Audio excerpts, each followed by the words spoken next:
Welcome back. Volatility in the stock and bond market making saving for the future difficult, particularly for millennials and younger Americans looking to build that nest egg for the long term. Joining us right now is Ramsey Solutions financial expert, author of Everyday Millionaires, Chris Hogan. Chris, good to see you, sir. Good morning. Good morning. Good to see you as well. Why is the unpredictable market so damaging to young investors in your view? Well, I think the big thing, Maria, is for young people to understand how the market works. Let's use history as a guide. We all know that investing is a lot like riding a roller coaster. There are going to be some ups and some downs. But a history as our guide will show us that we're going to see growth. The main thing is for young people to get started early investing. Utilize 401ks, utilize 403bs and Roth IRAs, and most importantly, let this money sit still.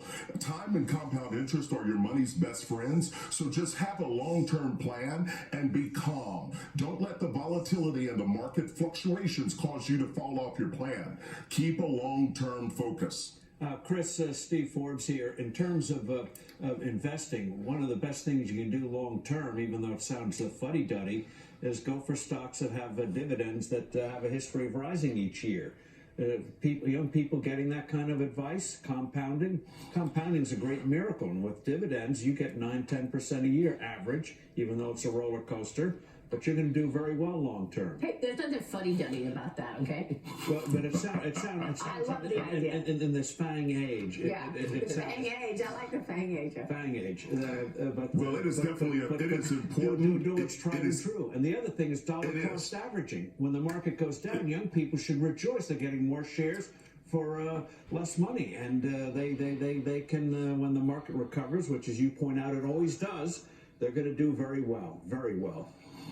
Well, you're right. And when you start investing, it's really important to understand what exactly you're investing in. I talk about long-term, looking at growth stock mutual funds. And you're right, dollar cost averaging is one of the things I talk about in my first book, Retire Inspired. Whereas the market goes down, you're actually getting things on sale by consistently investing over time. But here's my plan. Get yourself out of debt, get yourself on a budget, get a fully funded emergency fund of 3 to 6 months of expenses. Then you start to invest 15% of your income. You're going to be okay. And I want America to take back our futures by getting focused on a plan right now. But when you sign up for that 401k, Chris, you never get your hands on that money. And it's a huge, huge tax benefit for everybody.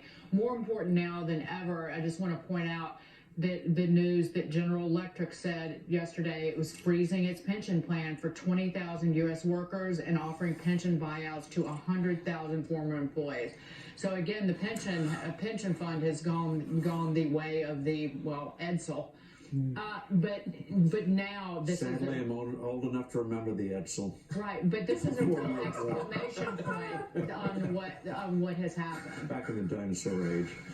Can I just explain real quick what dollar cost averaging is for people? Because real quick, dollar cost averaging is, say stock goes up, you keep buying it even if it goes up or down. So over time, you keep purchasing that, so it'll average out the price. Because a lot of people are hesitant to buy stocks because they think they're at all-time highs, and so that's what you've had. People had FOMO. They said we didn't invest, and so this DCA is a great way to do that. And one thing to keep in mind, it is, and it goes back to investing consistently. Correct. Investing consistently over time is so important. And not only that, but I want people to sit down with their investment professional to get their portfolio reviewed. You can do this, America. Stay focused. All right. Thank you.